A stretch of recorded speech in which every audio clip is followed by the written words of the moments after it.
2026년이 조정이 오기에 딱 알맞는 그런 시기다. 두려워해야 될 만큼 그런 하락 추세로 바뀌었기 때문에 나타나는 하락이 아니라. 안녕하세요. 지식이 되고 돈이 되는 시간 부동산 클래스의 정재현입니다. 자, 최근에 금값이 크게 요동치면서요. 전 세계 금융시장도 움직이고 있었는데요. 자, 그래서 오늘은 스테커스 조규원 대표님을 모시고요. 최근 금 시장 분위기와 앞으로 어떻게 투자하면 좋을지에 대해서 한번 고견 나누는 시간 갖도록 하겠습니다.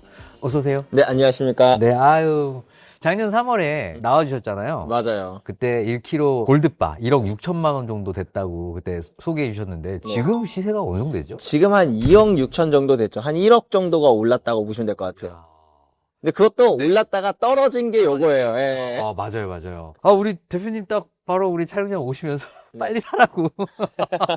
앞으로 더 오를 거라 그래서 네. 엄청 깜짝 놀랐는데 지금 뭐 금값이 지금 조정을 일단 받았단 말이에요. 네. 그럼에도 불구하고 지금 오를 거다라고 예상을 하시는 거죠? 이게 우리가 지금 이렇게 조정이 나타난 이 순간이 전체 사이클의 중반부밖에 안 됐다는 확고한 증거가 되기도 한다라는 이야기를 먼저 드려볼게요.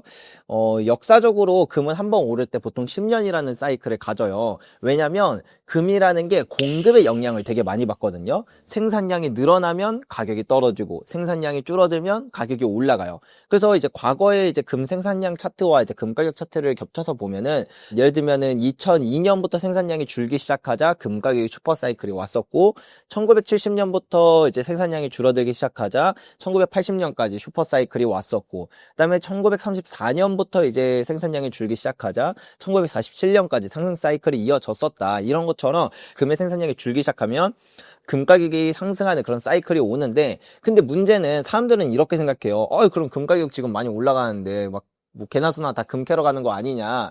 이게 우리가 그릇 하나 들고 냇가로 가가지고 사금을 캔다 그러면은 이제 그런 생산량이 늘어날 수 있겠지만 정말 큰 생산량은 광산에서 캐거든요.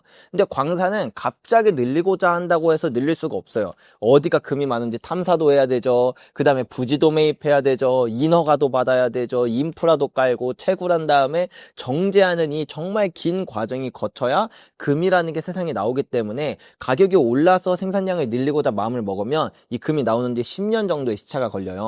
그래서 생산량도 늘 때는 계속 늘고 줄 때는 계속 준다. 그런 측면에서 이 10년의 시차 때문에 금의 상승 사이클도 짧게는 9년에서 길게는 13년까지 이어지는 사이클이다. 일단 이걸 기준으로 보면 그러면 요번 사이클은 언제부터 생산량이 줄었나요? 라고 하면 2019년부터 정체되기 시작을 했어요. 생산량이 하락하면서 금의 슈퍼 사이클이 시작됐다라는 거죠. 그런 측면에서 바라볼 때 2030년 정도까지 이어지는 사이클이겠구나. 그리고 2026년은 그 사이클의 중반 정도 있네. 요걸 이해할 수가 있거든요. 그리고 나서 보통 한 요 정도 시기쯤에 따른 그 사이클에서는 어땠는가를 보면 2002년부터 2011년까지의 상승 사이클에서 2008년에 큰 조정이 왔어요. 그리고 1970년부터 1980년의 이 긴 사이클 가운데서 1975년 딱 중반부쯤에 그런 큰 조정장이 왔었고요.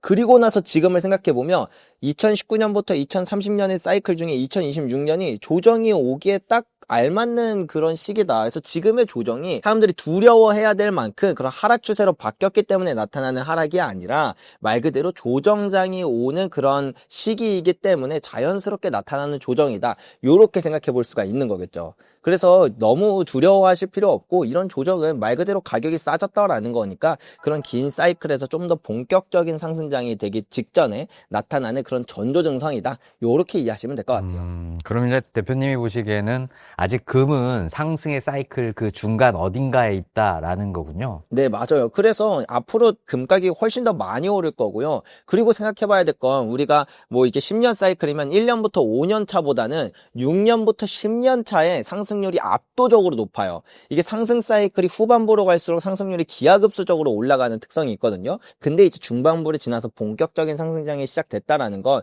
거기에 더불어 가격도 좀 하락해 줬다라는 건 우리가 이거는 위기로 생각하기보다는 기회로 바라봐야 될 포인트가 아닌가 이런 말씀을 드릴 수 있는 거죠. 네, 더 급하게 상승한다? 그렇죠. 이게 많은 사람들이 가격만 보면요. 금값 오케이 좋은 거 다 알겠는데 그래도 너무 비싼 거 아니야 라고 생각을 하거든요. 자, 여기서 제가 완전히 팩트 하나만 말씀드릴게요.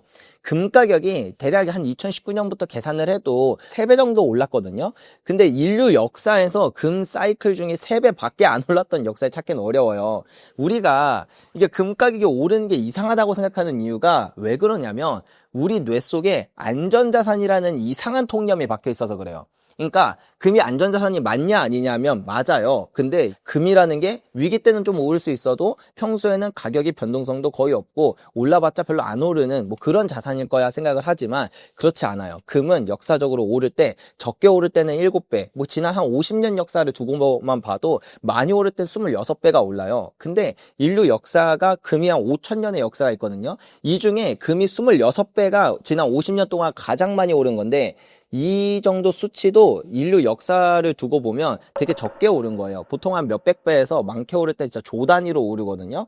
그러니까 화폐 가치가 많이 떨어지는 시기도 있다 보니까 그렇기 때문에 우리는 금이 원래 상승 사이클에 강렬하게 오르는 자산이라는 그 특징을 이해하고 바라봐야 우리의 어떤 잘못된 편견과 그런 오해들로 금 투자를 원래는 할 수 있었던 그 사이클을 놓치는 그런 우를 범하지 않을 수 있다 이렇게 말씀드릴 수 있을 것 같아요.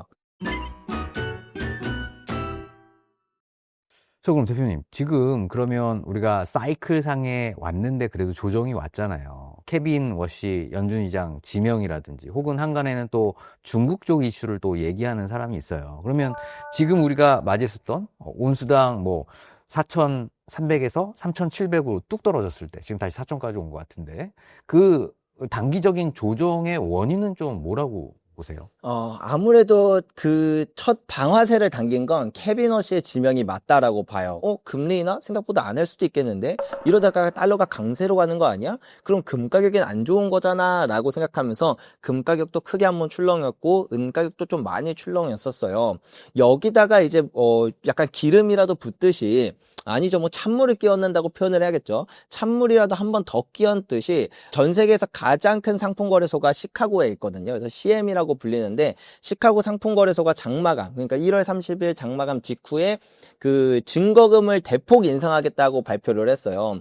증거금을 인상하겠다라는 건 무슨 말이냐면 대부분 금이나 은을 투자할 때 트레이더들은 레버리지를 활용해서 투자를 많이 합니다. 근데 레버리지를 투자하는 투자자들은 그 일정량 이상을 꼭 현금으로 보유해야만 해요. 그걸 증거금이라고 불리는데 이 기준을 높였어요. 그러면 원래 이 기준만큼 보유하고 있었던 사람들은 추가로 현금을 더 가져와야만 하는 그런 상황이 되는 거예요. 만약에 못 가져오면 억지로라도 그 자산이 청산이 되는 그런 상황이 나오다 보니까 가격이 좀 떨어지는데 영향을 미쳤다. 근데 가격이 떨어지니까 또 원래는 괜찮았던 사람이 위험해지고 그래서 또 레버리지가 청산되고 이런 청산 도미노가 나타나면서 금과 은 가격이 좀 하락하기 시작했는데 많이 하락했는데 이런 것들이 요즘엔 비트코인에서도 나오고 이러는 모습들을 보면은 레버리지의 청산이 앞으로도 이제 좀 자주 일어남에 따라 이제 금과 은 가격의 변동도 또 커질 수 있는 부분들은 우리가 지켜봐야 될 포인트인 것 같습니다. 그리고 이제 가격이 이미 하락했음에도 불구하고 또 한 번 증거금을 인상하겠다라고 중국과 인도에서 발표를 하면서 마치 미국 너네들 금 가격 내리려고 해? 그럼 우리도 좋아. 우리도 같이 내릴게. 우리는 안 그래도 중국 금 엄청 많이 사니까 인도도 그렇고 금 가격 내려가면 우리야 땡큐지 하면서 같이 가격 안정화에 그렇게 동조하는 듯한 그런 모습이 보여지면서 금 가격이 좀 많이 떨어지고 있는데요. 근데 이런 것들이 이제 중국 같은 경우에는 금을 많이 모으는 이유 자체가 아무래도 달러에 대한 그런 의존도를 줄이기 위해서 하는 행동이고 미국 같은 경우에는 달러를 지키기 위해서 하는 행동이라서 그게 단기적 지금 뭐 앞으로 뭐 한 1년 정도를 두고 본다면 그런 것들이 계속 이제 금 가격을 억누르는 데 영향을 미칠지는 몰라도 그 본질적인 것 결국엔 달러가 이제 신뢰가 흔들리고 화폐의 가치가 떨어지면서 금 가격이 올라갔던 거라 이게 한 1년 정도까지는 뭐 만약에 조정이 될 수 있다고 치더라도 그 결국에 이 큰 사이클에 영향을 주지는 않는다. 이렇게 이해하시면 될 것 같아요. 네. 근데 또 반대로 또 어떤 분들은 뭐 금이 한동안 좀 힘을 못 쓸 수도 있다. 뭐 이런 주장을 하시는 이런 비관론자도 좀 있긴 있으세요. 이런 분들의 의견을 우리가 조금 좀 귀담아 들을 필요는 없나요? 금이 뭐 조정이 여기서 더 길어질 수도 있냐라고 하면 길어질 수도 있습니다. 과거에도 그랬던 역사들이 있고 이제 그거에 대한 근거를 뭘 대느냐에 따라 다른데 달러가 강세가 된다라는 그런 부분이 그나마 이제 좀 금 가격에는 영향을 미칠 수 있는 요소예요. 일단 전체적으로 우리가 중기나 장기적인 측면으로 볼 때 이제는 달러가 더 이상 안전자산이 아니다라는 수준까지 넘어가 버렸어요. 왜냐? 연준의 독립성이 완전히 훼손됐고 달러가 너무 많이 풀렸고 여기에 더불어서 미국의 부채 위기 이 문제도 있고요. 그리고 이제 마지막 결정타로 미국이 달러를 마치 무기처럼 사용하면서 스위프트 시스템에서 배제한다던가 외환보유고의 달러 자산을 동결한다던가 아니면 뭐 베네수엘라 대통령을 직접 잡아들이는 등 이런 식으로 미국과의 사이가 틀어졌다는 이유만으로 달러라는 자산 자체가 안전자산이 아니라 위험자산이 되는 이런 상황으로 바뀌었기 때문에 아직도 전 세계 중앙은행들이 많은 부분을 달러로 보유하고 있고 그걸 그런 자산들이 금으로 이동하는 이런 큰 흐름을 보면 달러가 중기적 그리고 장기적으로는 약세로 갈 거라는 건 알 수 있다. 하지만 이 과정 가운데서 경기 침체라던가 이런 이슈가 발생하면 약간 경직되는 상황에서는 달러에 대한 수요가 갑자기 몰리면서 강세가 나타날 수 있거든요. 요즘 실업률도 많이 오르고 있고 경제활동 참가율도 낮아지고 있고 장단기 금리차도 신호를 알려줬고 금리 인하 자체도 사실은 경기 침체 이전에 나타나는 대표적인 시그널 중에 하나라서 이런 다양한 지표들을 보면 이게 경기 침체의 전조 증상일 수 있다라는 측면으로 바라볼 때는 그게 달러 강세를 만들고 금 가격을 좀 조정기가 길어질 수 있는 그런 리스크는 있기는 있다. 하지만 우리는 그렇다고 하더라도 너무 단기적인 거에만 시선을 쏟기보다는 좀 더 긴 호흡의 관점에서 바라보고 분할 매수식으로 지금부터 들어가기도 참 좋지 않을까 이런 말씀 드리고 싶어요. 그렇군요. 달러 가치의 어떤 하락이나 신뢰 하락 문제도 금의 어떤 장기적인 상승을 이야기하고 있다라는 그 말씀에 당장 금을 좀 사야 되겠다는 생각이 좀 드네요.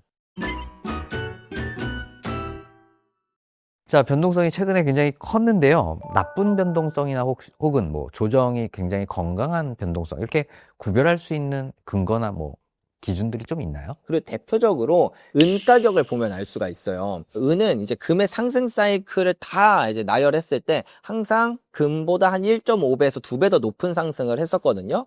근데 여기서 사람들이 착각하는 건 뭐냐면 매년 은이 금보다 많이 오를 거라고 착각을 해요. 근데 실제로는 그렇지 않아요. 상승장의 초입부를 보면은 금이나 은이나 상승률이 비슷하거나 오히려 은이 금보다 덜 오르는 일들이 많아요. 근데 이제 중반부를 지나서 본격적인 상승장으로 들어가면 금보다 압도적으로 은이 많이 오르는 그런 상황이 나타납니다. 작년에 얼마 올랐나요? 금 가격 한 70% 오를 때 은 가격 150% 올랐어요. 그 말은 무슨 말이냐면 이제 본격적인 상승장이 시작됐다라는 또 하나의 증거라는 거예요. 앞서 말씀드렸던 것처럼 지금 큰 조정이 일어났다라는 것도 과거 역사 패턴에서 중반부에 나타났던 그런 대표적인 특징이고 또 하나 은 가격이 금 가격보다 확실히 오버퍼폼을 하는 이런 모습도 본격적인 상승장이 시작되는 그 지점에서 나타나는 대표적인 예시다. 그래서 변동성이 커지고 있고 은 가격이 금 가격보다 많이 오르고 있고 큰 조정이 일어났다라는 이런 대부분의 그런 중요한 지표들이 자연스러운 흐름이다. 우리가 막 지금 되게 특별한 이슈가 일어났고 그렇기 때문에 불안해야 하거나 그런 부분들이 전혀 아니다. 이런 말씀 드릴 수 있을 것 같아요.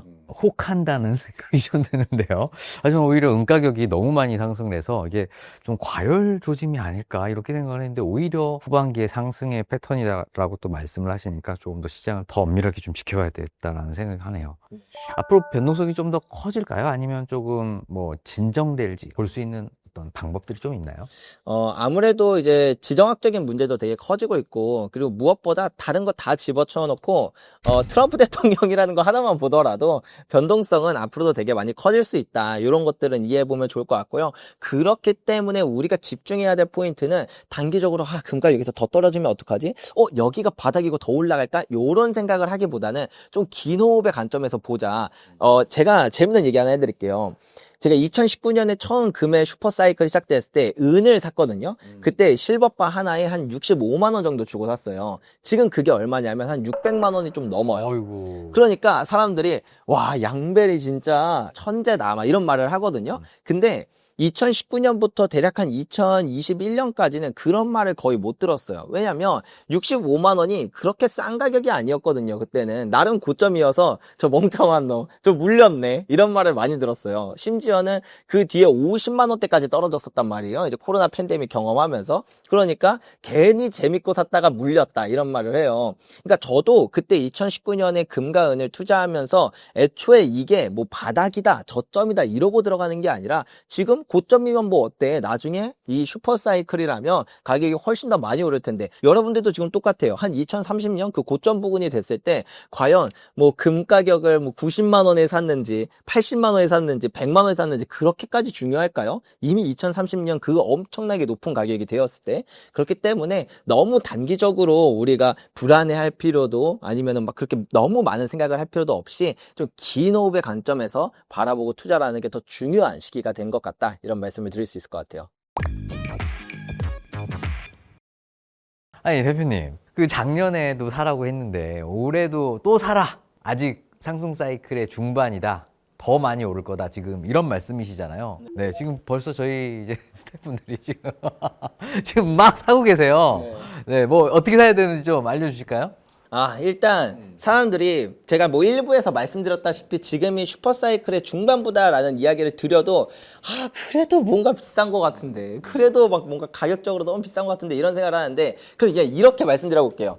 예전에 고점에서는 어떤 시그널들이 나타났는가, 요거를 말씀을 드려보면 대표적으로 금에 대한 그런 고점 이전에 나타나는 전조 증상으로 금은비라는 데이터를 보기도 하고 달러 인덱스라는 데이터를 보기도 하거든요. 금은비는 뭐냐면 금 가격이랑 은 가격의 비율을 뜻해요. 인류 역사 전반을 보면 지난 5,000년 동안 금은비에 대한 데이터가 있거든요. 다 보면 평균치가 1대15 정도를 유지했다라는 걸 알 수 있어요.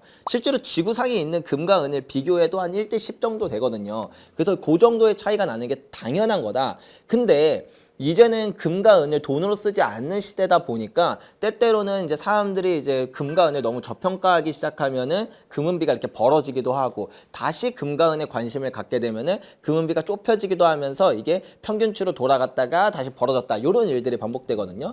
1970년대에도 이제 더 이상 금과 은을 돈으로 쓰지 않는 시대였어요. 근데 그때 금과 은 가격이 이제 폭등하면서 다시 가치가 재평가되자 금은비가 어디까지 돌아갔냐면 다시 역사적 평균치인 1대15까지 돌아갔어요. 근데 지금 금은비가 얼마인지 아시나요? 1대60이에요. 어이구. 그러니까 우리가 그 금 가격과 은 가격 고점이 나타나기 전에 나타나는 그 금은비라는 데이터만 보더라도 1대15 정도까지는 돌아가야 되는데 아직도 고점이라고 보기에는 너무나도 멀리 남았다. 그러면은 그냥 지난 한 100년치를 두고 봐서 그 중에서 가장 약했던 상승장에는 어느 정도였냐를 보면 한 2000년대 상승장이 제일 약했던 상승장이거든요. 그때도 금은비가 1대30 정도였어요. 그러니까 금은비라는 데이터 그거 하나만 보더라도 고점과는 거리가 상당하다라는 걸 알 수 있죠. 그리고 이제 금 가격과 정반대로 움직이는 지표 중에 하나가 달러 인덱스예요.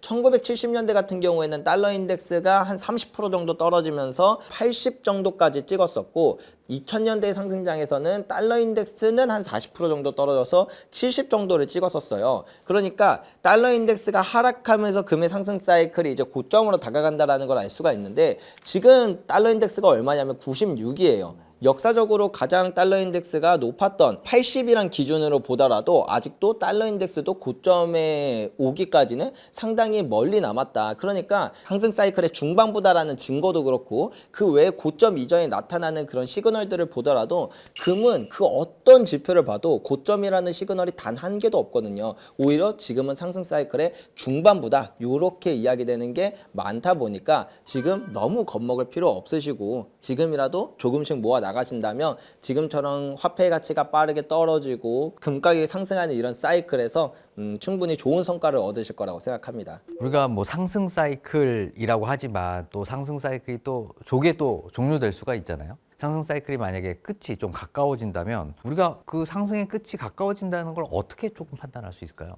일단 아까 말씀드렸던 그런 금은비나 이제 달러 인덱스 같은 걸 보면서 최대한 보수적으로 보면은 그러면은 금은비도 한 30 정도 지나면은 뭐 역사적으로 가장 약했던 상승장에서는 그 정도까지도 찍었으니까 이번에도 상승장이 만약에 약하게 끝났다라고 한다면 요 정도일 수 있겠구나 이렇게 바라볼 수도 있고요. 아니면 좀 더 확실한 건 제가 일부에서 말씀드렸던 것처럼 금은 이 상승 사이클이 만들어지는데 큰 요소가 되는 게 바로 공급적 특성이에요. 공급이 줄어들면서 슈퍼 사이클이 시작됐다라는 건 명백한 사실이고, 근데 이제 반대로 공급이 올라가기 시작하면서 이제 상승 사이클이 꺾이게 되거든요. 보통 이제 공급이 한 2년, 3년 정도 이제 연속으로 늘면은 상승 사이클이 아예 꺾여 버리는데 2008년부터 이제 저점을 찍고 2009년, 10년, 11년 이렇게 공급이 늘어나면서 2011년에 금이 고점을 찍었었다라는 걸 알 수가 있었고요. 1970년대에도 보면은 1978년에 저점을 찍고 79년, 80년 이렇게 공급량이 늘어나니까 1980년에 이제 고점을 찍고 금가격이 내려왔었다. 1940년대도 이제 마찬가지고요. 그렇게 생산량이 한 2, 3년 정도 연속으로 늘어난다라고 한다면 금의 상승 사이클이 이제는 꺾였구나 이렇게 볼 수가 있는데, 근데 지금 생산량을 이제 계산해 보면 어떻냐를 보면은 이제 금가격이 올라가니까 이제 금광 기업들이 채굴을 늘리려고 이제 개발 투자를 하고 있습니다. 일부에서 말씀드렸던 것처럼 금은 캘려면 시차가 10년 정도 걸려요. 이제 시작한 애들은 10년 뒤에 금이 나온다는 거죠. 근데 이제 조금 일찍 시작한 금강 기업들도 있어서 개발 타임라인을 쭉 깔아보면 가장 빠른 데가 한 2029년 정도가 돼요. 그때 나오는 금강 기업이 워낙 조그만한 금강 기업이다 보니까 그게 실제로 생산량에는 큰 영향을 주지 않을 거라고 생각을 하는데, 제 예상 외로 많이 된다라고 친다면 대략 2029년, 2030년 이렇게 연속으로 생산량이 늘어나면서 대략 2030년쯤이 고점이겠구나 요렇게 알 수가 있죠. 그래서 결국 우리가 그냥 뭐 여러 가지 지표를 볼 수 있지만 한 가지 지표만 본다고 한다면 생산량이라는 지표를 보고 그게 최소 2년 연속 좀 드라마틱하게 상승하는 모습이 나타났다. 그러면 이제 이제 상승 사이클이 끝났구나 이렇게 보시면 되고, 바꿔 말하면 이제 이게 무슨 말이 되냐면 한 2030년까지도 생산량이 막 못 는다 그러면 이 상승 사이클이 우리가 예상한 것보다 훨씬 더 크고 길게 가는 사이클일 수 있다 이렇게 판단을 하는 게 맞아요. 자, 그래서 일단 공급을 유심히 좀 살펴보고 금은비가 지금 현재 1대 60인데 1대 30 정도로 좁혀지면 약간 좀 고민을 좀 해보고, 달러 인덱스가 지금 96인데 한 80 정도는 80 정도까지 이렇게 많이 가치가 하락할 때, 그때가 이제 금값이 많이 올라갈 때니까 그때가 이제 고점이지 않을까 이런 말씀을 주신 거죠. 자, 금 가격이 여전히 출렁거리지만 지금 하방 경직성이 그래도 좀 큰 자산이잖아요. 그런 이유가 있나요? 원래는 금이 그런 자산은 아니었어요. 금이 이제 각광을 받기 전에는 가격이 한번 상승하면 다시 제자리로 돌아오는 일이 한 10중에 7번 정도는 됐거든요. 근데 요즘에는 가격이 상승하면 한 3분의 1조차 안 떨어지고 거기쯤에서 이제 횡보를 하다가 다시 상승하는 이런 모습이 나타난다. 이게 방금 말씀해 주셨던 것처럼 하방 경직성이 되게 강해진 모습이 나타냈다라고 볼 수 있는데, 이게 왜 그러냐라고 하면 구조적인 매수세가 어디선가 나타나고 있어서 그런 거거든요. 그렇게 막 큰 손들이 구조적으로 매수세가 어디서 나타나는가? 결국 중앙은행들의 매수세라고 볼 수 있어요.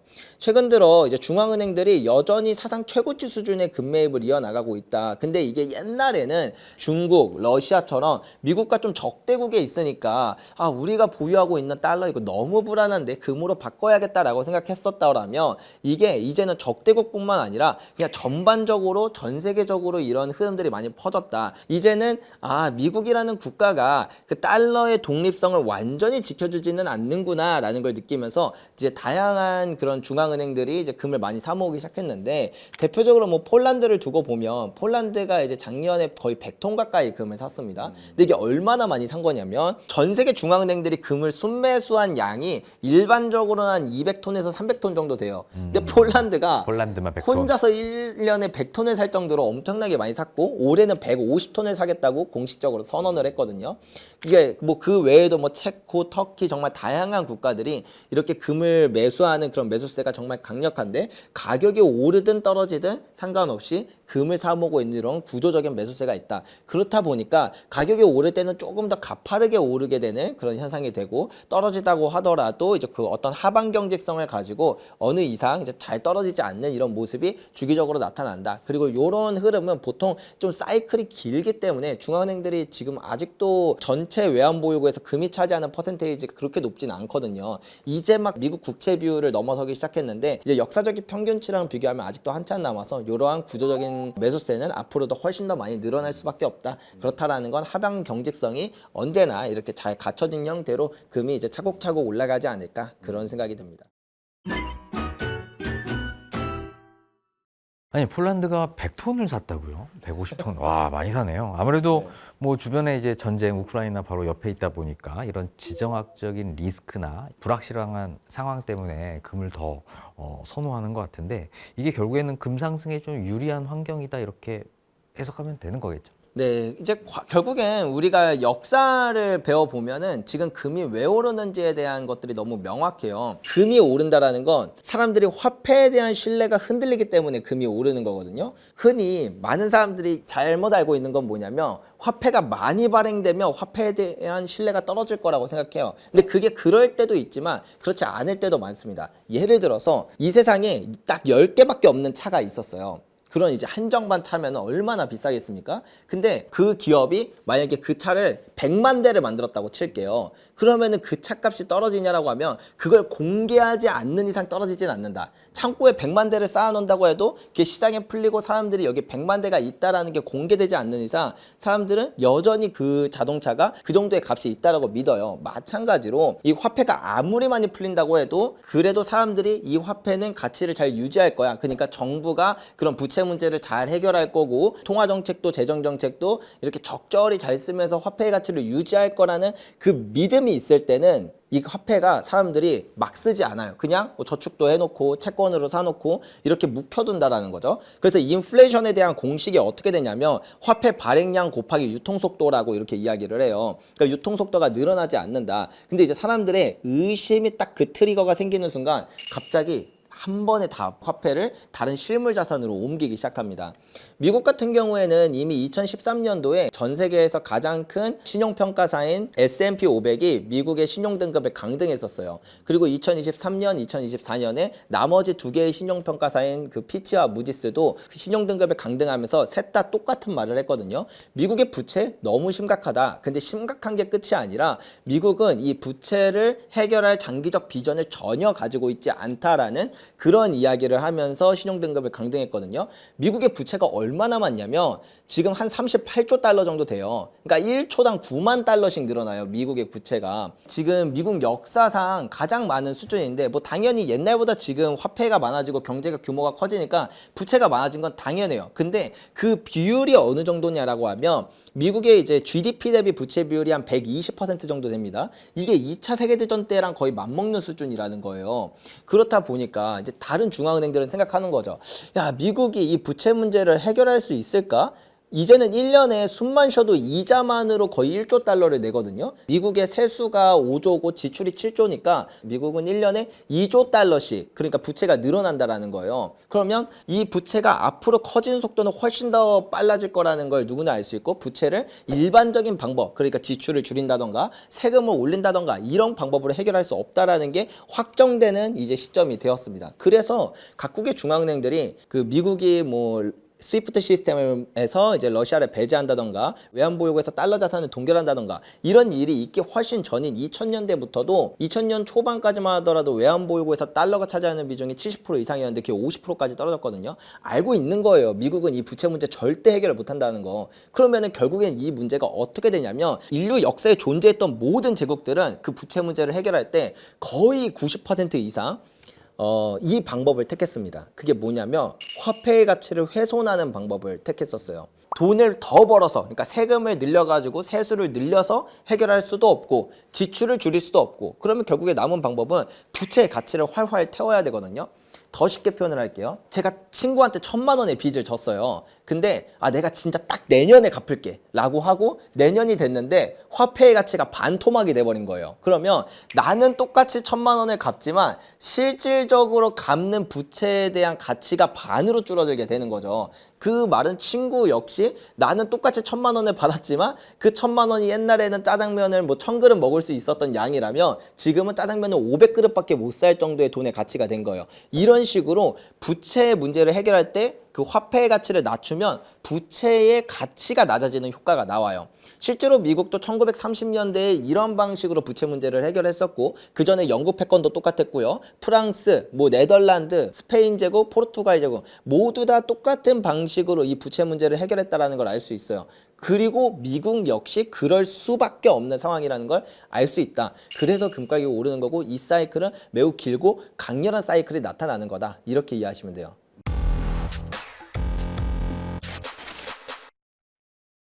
자, 그래서 지금 금이 오르고 있는데, 자, 뭐 중앙은행들이 폴란드 뭐 100톤, 우리나라도 지금 예전에 2011년도, 13년도에 네. 샀죠? 네. 지금도 사고 있나요? 일단 2011년, 12년, 13년에 이제 30톤, 30톤, 40톤을 사서 100톤을 샀었고 그 뒤로 쭉 안 사다가 요번에 이제 금을 한 번 더 살 생각이다라는 얘기를 저도 들었기 때문에 우리나라가 그런 선택을 한 건 참 박수 쳐주고 싶다. 왜 그랬냐면 지금 우리나라는 전체 외환보유고에 금이 차지하는 퍼센테이지가 1%밖에 안 돼요. 유럽 국가들 보면은 대체로 한 50% 이상이거든요. 저는 그럴 거라고 생각하지 않지만 만약에 미국이 우리나라한테조차 달러를 무기처럼 쓴다면 우리는 외환보유고의 99%를 물론 거기에 이제 달러만 있는 건 아니지만 거의 대부분의 외환보유고가 동결당할 수도 있는 그런 리스크가 있는 거다. 그렇기 때문에 외환보유고를 좀 더 다변화해야 된다라는 측면에서 금을 담는 건 정말 박수 쳐주고 싶다. 하지만 여기서 이제 한 가지 쓴소리를 하자면 요번에 산다고 했던 게 그 ETF를 산다라고 이야기를 해요. 지금 우리나라에 있는 그 100톤도 런던에 있거든요.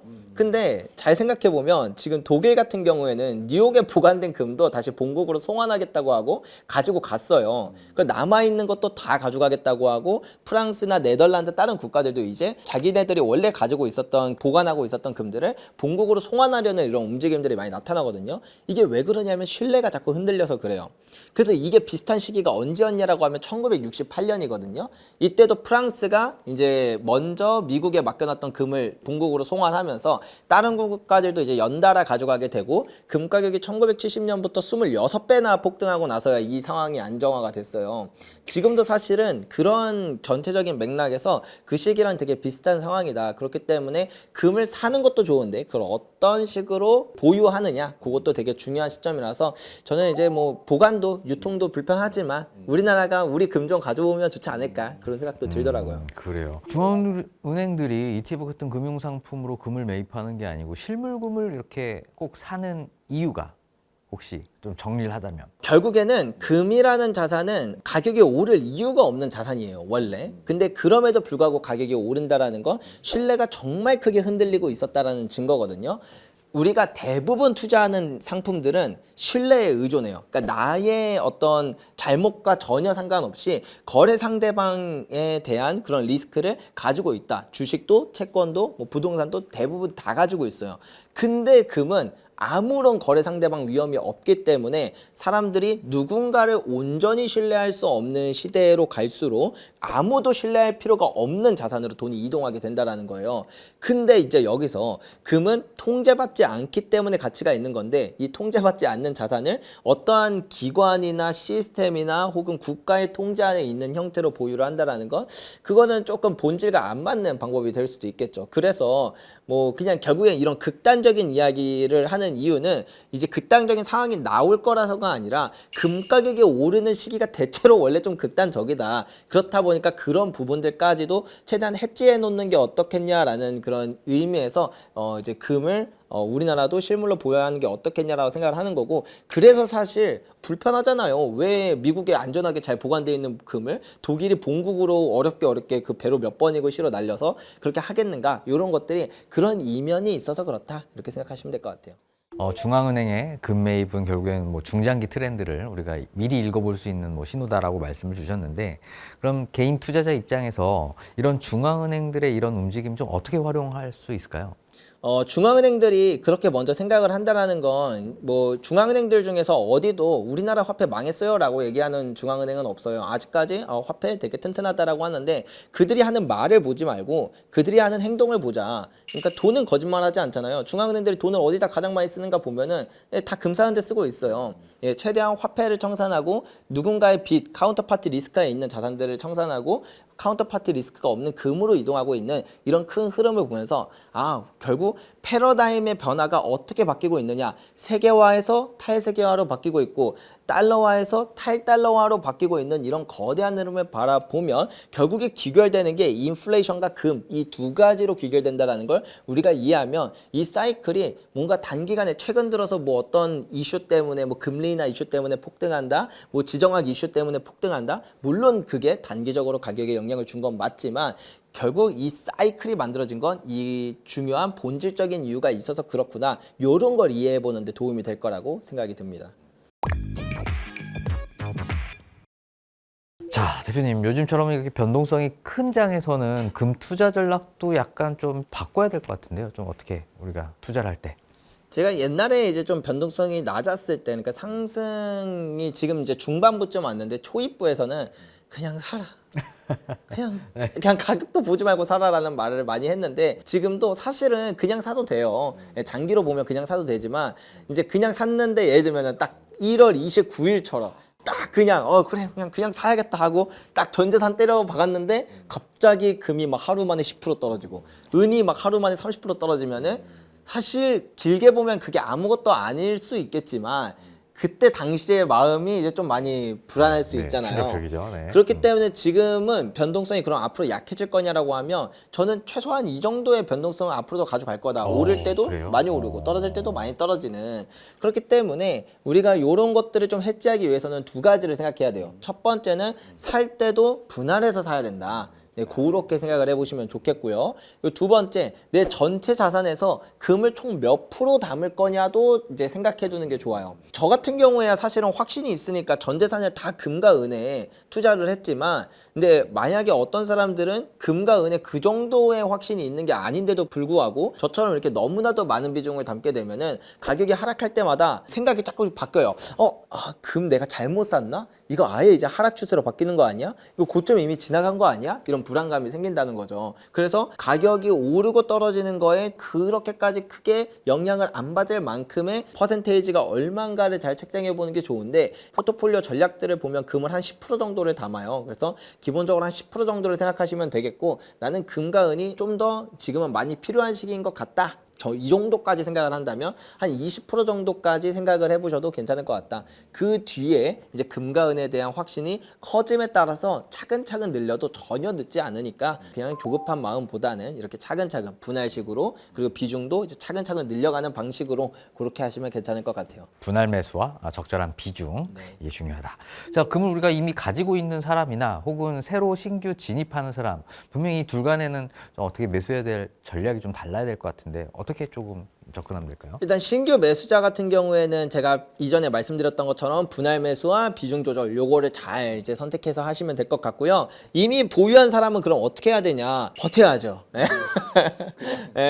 그리고 그러니까 뭐 그런 것도 있겠고, 아니면 요걸 조금 전략적으로 활용하면, 저 같은 경우에는 이렇게 금과 은가격이 이제 크게 하락했을 때 은이 금보다 좀 많이 떨어지는 경향이 있거든요. 근데 장기적으로 보면 제가 어떻다고 했죠? 금의 상승 사이클에선 당연히 은이 더 많이 올라요. 그리고 상승장이 본격화되는 시작점에서는 은이 금보다 확실한 오버퍼폼을 하는 그런 모습들이 나타나거든요. 마치 작년처럼. 그래서 앞으로 금과 은의 변동성이 더 커지고 상승장이 후반부로 갈수록 은이 금보다 더 드라마틱한 상승을 많이 할 거라는 걸 알 수 있다시피, 반대로 이제 그렇게 큰 변동성이 왔을 때 은은 금보다 많이 떨어지니까 조금 금을 팔아서 은으로, 훨씬 더 저렴해진 은으로 이렇게 바꿔가는 것도 그런 스위칭 전략도 되게 좋은 방법 중에 하나다. 이렇게 생각해 보시면 좋을 것 같아요. 자, 근데 문제가 금은 이렇게 거래를 할 때 수수료가 좀 너무 많이 비싸가지고 뭔가 매매를 좀 자주 빈번하게 하기가 조금 어려운 자산 중에 하나인 것 같긴 하더라고요. 거래를 자주 하는 게 절대 좋지 않아요. 예, 그거는 금뿐만 아니라 어떤 자산을 보더라도 주식도 그렇고 뭐 부동산도 그렇고 거래를 너무 자주 하는 건 당연히 좋지 않다. 그렇기 때문에 내가 처음에 투자를 할 때 어떤 방식으로 투자할지를 명확하게 정하고 가는 게 좋아요. 그래서 어떤 방법을 하느냐가 제일 중요한데 대표적인 방법이라고 한다면 그렇게 뭐 실물을 골드바를 사는 방법이 있고 아니면 ETF를 투자하는 방법이 있고 아니면 KRX라고 하는 그런 이제 금융상품을 투자하는 방법이 있어요. 요 세 가지를 한번 나눠서 이야기를 드려볼게요. 대표적인 방법 중에 하나가 KRX라는 방법이 있습니다. KRX는 2014년에 국가가 이제 금거래를 좀 양성화하고자 하는 취지에서 한국거래소를 통해 이제 출범한 그런 금시장인데요. 그냥 주식 어플에서 사실은 금거래를 할 수 있는 탭이 따로 숨어 있었어요. 이제 메뉴에다가 금현물 이런 식으로 검색을 하시면 금거래를 할 수 있는 탭이 나오는데 우리 주식이랑 똑같이 호가창이 나오고 매수 버튼 누르면 매수되고 매도 버튼 누르면 매도돼요. 근데 이게 뭐가 좋냐면 이게 주식 어플로 할 수 있으니까 간편한 거는 물론이거니와 수수료는 0.3% 정도 그리고 무엇보다 살 때 팔 때 세금이 없어요. 네. 그러니까 우리 ETF로 투자하면은 수익의 15.4% 내야 되는 배당소득세 있죠. 금통장도 마찬가지예요. 그 실물 같은 경우에는 부가세 10%가 나와요. KRX는 그게 없으니까 고작 수수료 0.3% 내면은 사고 팔매에 있어서 어떠한 비용도 없다. 그래서 가장 효율적인 방법 중 하나로 뽑혀요. 그리고 이제 요거랑 같이 가장 간편하면서도 꽤 효율적인 방법 중에 하나가 ETF가 있는데 ETF도 똑같이 주식 어플로 투자하는 거지만 얘는 금 가격을 쫓아가도록 설계된 그런 펀드에 투자를 하는 거다.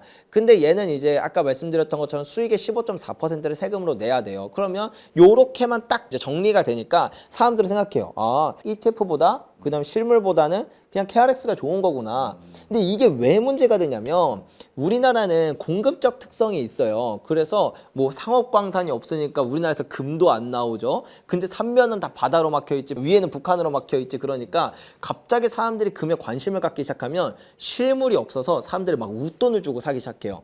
그러면 이제 실물에 프리미엄이 붙으면서 흔히 김치 프리미엄이라는 현상이 나타나거든요. 근데 이제 KRX 금시장 같은 경우에는 실물을 기반으로 하는 시장이다 보니까 그렇게 김치 프리미엄이 붙으면 KRX 금시장도 가격이 올라요.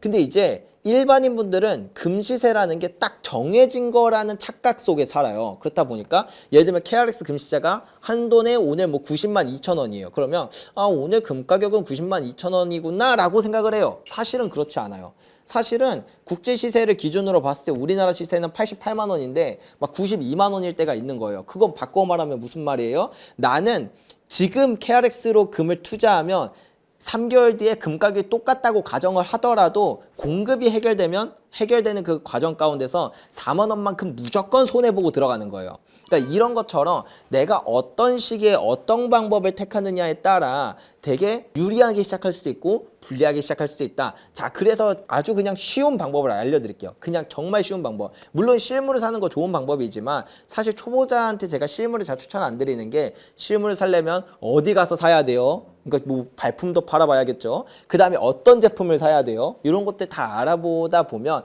아, 그냥 금 투자 안 해야겠다 이런 생각을 하게 되니까 간단한 방법으로 이제 KRX랑 ETF를 나눠 드릴게요. 네이버에 금시세라고 검색을 하면 이제 거기 이제 차트가 두 개가 나와요. 하나는 한국거래소라고 되어 있는 차트가 나오고 또 하나는 신한은행이라고 되어 있는 차트가 나와요. 한국거래소가 KRX 금시세를 추종하고요. 신한은행이 국제시세를 추종합니다. 이 두 개를 보면은 이제 대부분은 가격이 비슷할 거예요. 만약에 봤는데 가격이 그냥 뭐 비슷비슷하다 하면은 KRX 금시장으로 사시면 돼요. 김치 프리미엄이 없다라는 뜻이기 때문에 그거는 나중에 일단은 그 수수료나 세금 면에서도 ETF보다 낮고 나중에 사람들이 금에 관심을 가지면서 가격이 올라가게 되면 그때 김치 프리미엄도 붙으니까 남들은 ETF 투자해서 20% 수익 낼 때 우리는 김치 프리미엄이 막 15% 20% 붙어서 40% 수익이 나게 된다. 그렇기 때문에 그렇게 이제 똑같을 때는 KRX 만약에 이게 한 1, 2% 정도까지 차이가 나는 것도 괜찮거든요. 근데 막 5%, 10% 이상 막 가격 차이가 되게 크게 난다.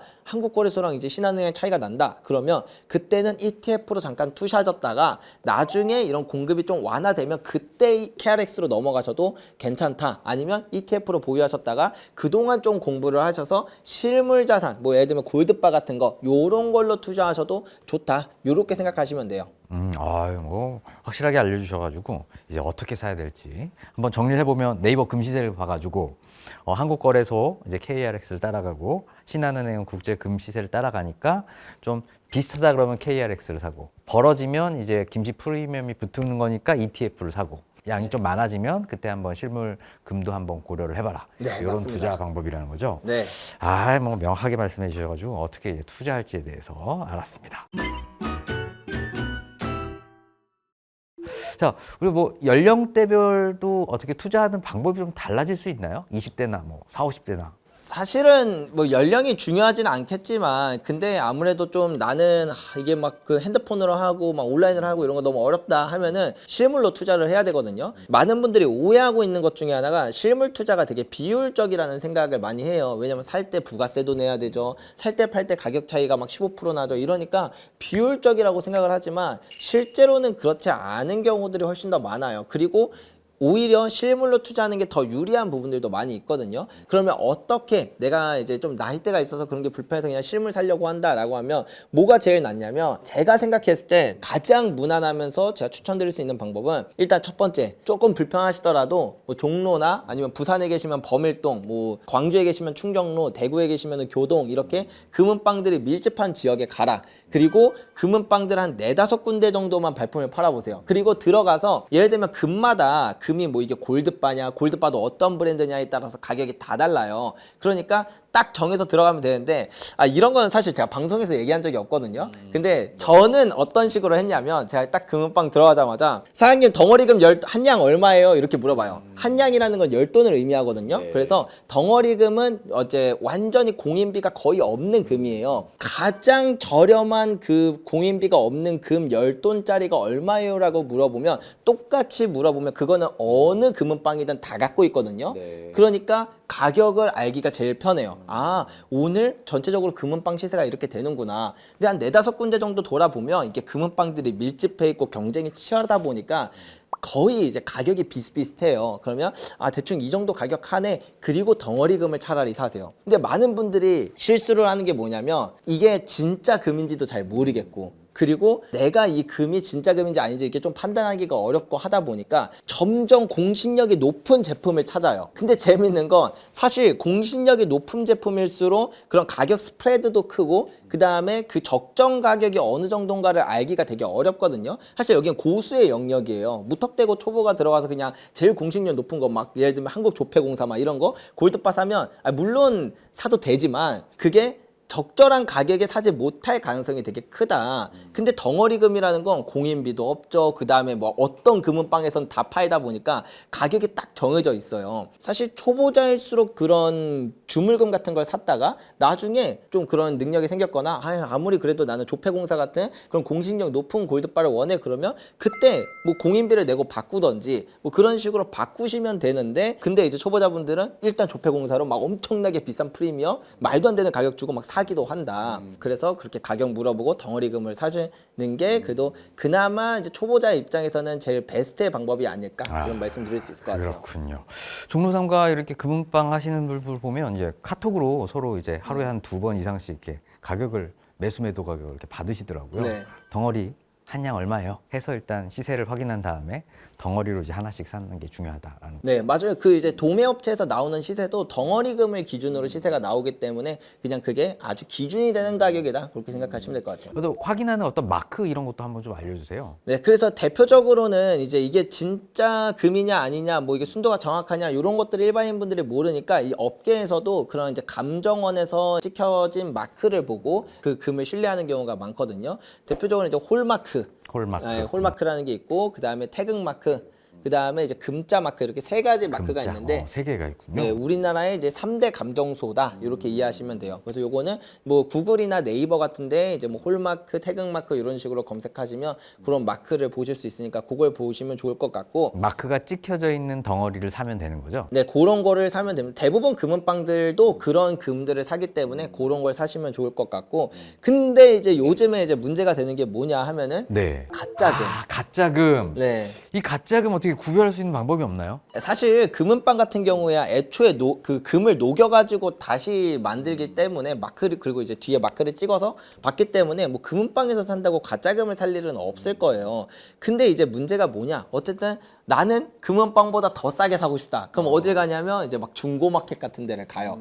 이제 그런 데서 이제 뭐 예를 들면 금을 산다고 할 때 상대방이 가짜금을 가지고 오면 이걸 어떻게 알 수 있냐? 옛날에는 알 수 있는 방법들이 조금 있었거든요. 옛날에 금을 이제 가짜로 만든 것들이 되게 허접해요. 예를 들면은 금에다가 이제 자석을 딱 갖다 대면 탁 하고 붙어버린다던가. 아이고 이런. 아무튼 그런 식으로 이렇게 알아볼 수 있는 방법이 있었는데 요즘에는 텅스텐을 넣은 금들이 되게 화제가 되고 있거든요. 텅스턴. 네, 텅스텐을 넣은 금이 왜 문제냐면 네. 이제 예를 들면 구리나 은 같은 거를, 은은 좀 이제 돈 좀 있는 사기꾼들이 은으로 가짜금을 만들거든요. 근데 그러면 은도 이제 반자성체니까 이제 자석을 대면 얘들 스르륵 내려가요. 그래서 그렇게 했는데, 근데 문제가 뭐냐면 이제 금이랑 은이랑 비교해도 은도 사실 밀도가 되게 높은 편인데도 부피 차이가 되게 많이 나요. 거의 2배 정도 가까이 차이가 나거든요.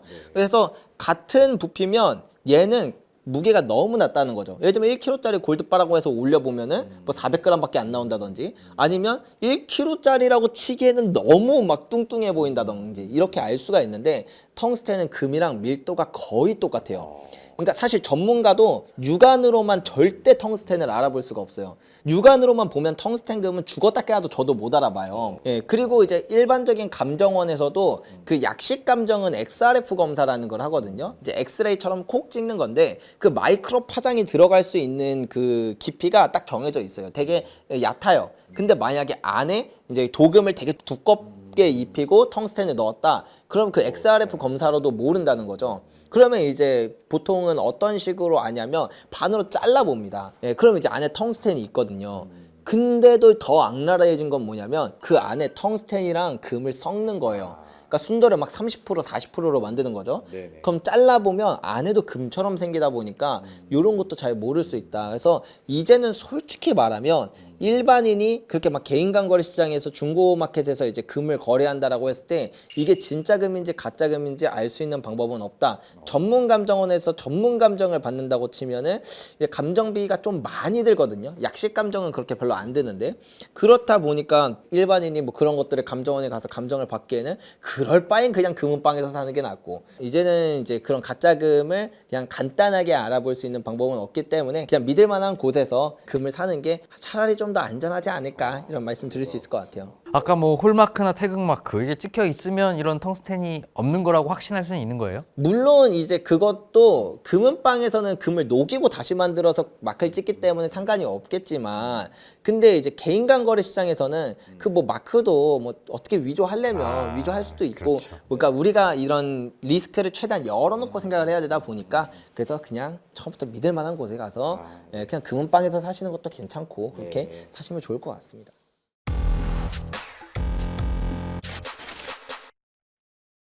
자, 뭐 요즘 뭐 금뿐만 아니고 구리도 또 주목받고 있는 것 같아요. 뭐 작년 한 해만 40%, 뭐 올해 벌써 이제 9% 상승했다고 하는데 구리가 오르는 이유 같은 게 있나요?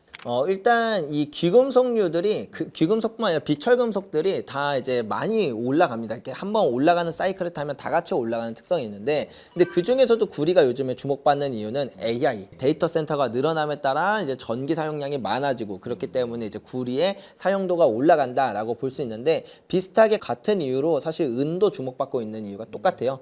이제 전기 전도율이 모든 원소들 중에서 가장 높고, 특히 첨단 기술로 들어갈수록 은의 사용량이 많이 들어가거든요. 그래서 뭐 전기차, 태양광, 그다음 뭐 데이터 센터 뭐 이런 부분에서 은도 많이 사용돼서 은과 구리의 수요가 급증하면서 이렇게 상승률이 두드러지게 나타나고 변동성이 커지는 모습이 나타난다, 이렇게 이해하시면 될 것 같아요. 그렇군요. 제가 구리를 물어봤는데 은을 또 추천해 주신 건 우리 대표님이 은을 투자했기 때문인 거 아니시죠?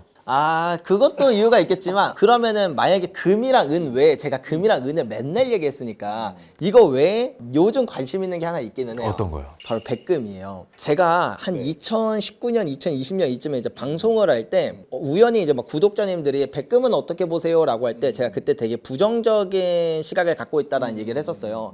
왜냐면 백금은 첫 번째로 어디서 많이 쓰이냐? 주얼리에 많이 쓰여요. 근데 잘 생각해보면 요즘에 화이트 골드 더 예쁘게 나오고요. 그리고 만약에 백금으로 한 100돈짜리 이렇게 목걸이를 했다고 칩시다. 그리고 나 100돈짜리 백금 목걸이 하고 나가면 사람들이 뭐지 저거 은인가? 이렇게 생각을 할 거란 말이에요. 그래서 실제로 백금이 주얼리 수요가 많이 줄었고 그런 부분들이 저는 이제 뭐 백금을 주얼리로서 메리트가 많이 떨어지지 않을까라고 생각을 했어요. 두 번째로 백금이 산업용에서 어디서 많이 쓰이냐면 디젤 자동차의 촉매제로 많이 쓰여요. 근데 이젠 전기차로 바뀌는 흐름이잖아요. 디젤 자동차 수요 많이 줄겠다. 그래서 저는 백금을 되게 안 좋게 보고 있었어요.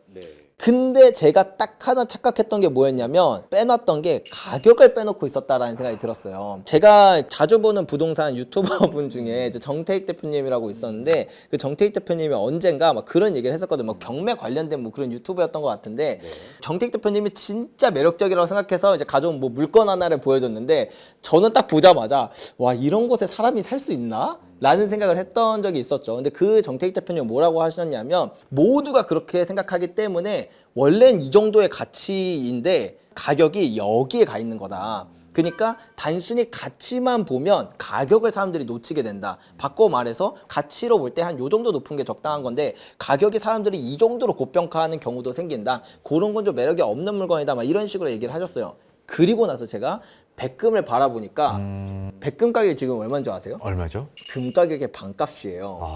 자, 이제 여기서 사람들이 이제 착각하는 한 가지. 사람들한테 필요한 물건일수록 비쌀까요? 희소 가치가 있어야 될 것 같아요. 네, 맞습니다. 예를 들어서 네. 사람은 물이 없으면 죽어요. 근데 고작 이거는 뭐 1,000원밖에 안 하는데 다이아몬드 그 쓰잘데기 없는 건 막 몇백만 원 한다라는 거죠. 이게 가격에 물론 이런 필요한 수요도 영향을 미치지만 희소성의 원리를 따른다는 거예요. 그런 측면에서 백금은 인류 역사를 돌이켜보면 금보다 쌌던 때가 정말 찰나의 순간들밖에 없었어요. 근데 지금이 사실 그 찰나의 순간이고 이게 언제 해소되냐면 금 가격이 오를 때 해소가 돼요. 그래서 이전에 한 2000년 그 이전만 하더라도 백금 가격이 금보다 약간 쌌던 때도 있었거든요. 근데 2008년 글로벌 금융위기 이제 겪으면서 금 가격이 막 폭등하니까 백금 가격이 이제 금 가격 위로 쭉 올라갔었어요. 근데 다시 이제 얘네들이 횡보하면서 사람들이 이제 뭐 백금에 대한 관심도 꺼져가면서 그러다가 지금은 오죽하면 금 가격의 이제 반값 수준이다. 그래서 이제 사람들이 아 요즘 금 너무 비싼데 은 막 4배 올랐대 1년 만에 너무 비싼데 이런 생각하고 살짝 옆에 봤는데 백금? 뭔데 얘는 왜 반값이야? 이러다 보니까 우리가 몰랐고 사실 뉴스에 잘 안 나왔지만 백금이 작년에도 그렇고 올해도 그렇고 가격 상승폭이 좀 심상치가 않아요. 그래서 저는 어쩌면 요번에 이제 이런 금과 은이 상승하는 과정 가운데서 백금도 꽤나 이제 수혜를 많이 보지 않을까라는 그런 기대를 갖고 있습니다. 그렇군요. 야, 이 좋은 또 투자 아이디어를 좀 주셔가지고 너무 감사합니다. 자, 그럼 지금 뭐 대표님이 생각하시기에 백금, 금, 은, 구리, 자 어떤 게 투자 가격을 포함해서 어떤 걸 투자하는 순서대로 하는 게 좋을까요? 내가 4년 뒤에 눈 뜰 자신이 있다. 4년 뒤에. 네네네. 진짜 죽어도 안 팔고 4년 뒤에 눈 뜰 자신이 네. 있다라고 하면 네. 뭐가 가장 많이 오를까? 네. 저는 당연히 은이라고 생각해요.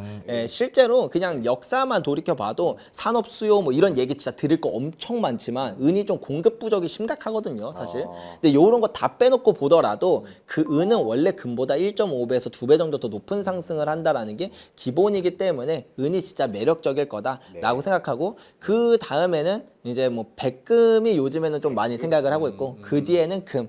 다만 이제 그거는 4년 뒤에 눈 뜬다는 기준이고 이런 변동성이나 이런 걸 생각하면 금이나 이제 뭐 백금 같은 것도 조금 투자를 해보시면 좋을 것 같고 은은 조금 이제 마음을 굳게 먹고 투자를 하시거나 아니면 이제 비중을 금과 은을 적절히 나눠서 투자하시면 좋을 것 같다 이렇게 말씀드릴 수 있습니다. 은은 뭐 변동폭이 워낙에 크다 보니까 네. 그죠? 구리는 별론가요? 구리는 이게 좋을 때는 진짜 좋은데 안 좋을 때는 그냥 뭐 금보다도 한참 못한 수익률을 보이기도 하거든요. 얘는 이제 산업의 변화나 이런 것들에 따라서도 영향을 미치다 보니까 단순한 전망만으로 보자면은 구리도 되게 괜찮을 수 있는데 이게 저는 확신이 들지는 않는다. 그래서 그냥 은이 가장 장기로 볼 때는 매력적인 자산이 아닐까 그렇게 생각하고 있습니다. 이 변동성에 이제 좀 무난해질 수 있다면 은이 그래도 4년 뒤에는 가장 나을 거다. 이런 말씀 좀 해주셨네요. 자, 마지막으로 요즘 같은 이런 시장에서 개인 투자자들이 좀 기억해야 할 만한 이런 부분들 한번 좀 좋은 말씀 한번 부탁드리겠습니다. 제가 오늘 뭐 금 좋다, 은 좋다, 백금 좋다 이런 얘기를 너무 많이 드렸고 한 번 오를 때 막 엄청 많이 오른다 이런 얘기 들으니까 아, 막 금과 은에 내가 전 재산을 투자해가지고 뭐 부자 돼야지라는 생각이 잠깐은 드셨을지 몰라요. 근데 그 이전에 제가 본질적으로 말씀드리고 싶은 건 뭐냐면 금과 은이 오른다는 건 화폐의 가치가 빠르게 떨어지는 시기라는 증거라는 거예요. 그래서 제가 말씀드리고자 하는 가장 중요한 부분은 이런 시기이기 때문에 우리가 너무 현금만 들고 아무것도 안 한다라고 생각하는 사람이 가장 위험할 수 있으니까 금이든 은이든 백금이든 뭐 아니면 뭐 주식이든 부동산이든 뭐든 좋으니까 화폐의 가치가 떨어지는 걸 잘 해지할 수 있는 자산으로 우리의 자산을 잘 배분해 두자 이런 말씀을 드리고자 하는 게 본질이었습니다. 아, 네, 감사합니다. 오늘 뭐 조규원 대표님과 함께요. 금시장 급락의 배경부터 조정 이후의 흐름, 그리고 이제 지금 시장에서 개인 투자자가 어떤 전략을 세워야 되는지에 대한 이야기를 한번 나눠봤습니다. 자, 너무 감사드리고요. 오늘 영상이 좋으셨다면 구독, 좋아요, 알림 설정 부탁드리고요. 주식이 되고 돈이 되는 부동산 클래스는 다음에도 더욱 유익한 영상으로 찾아뵙겠습니다. 감사합니다. 네, 고생하셨습니다.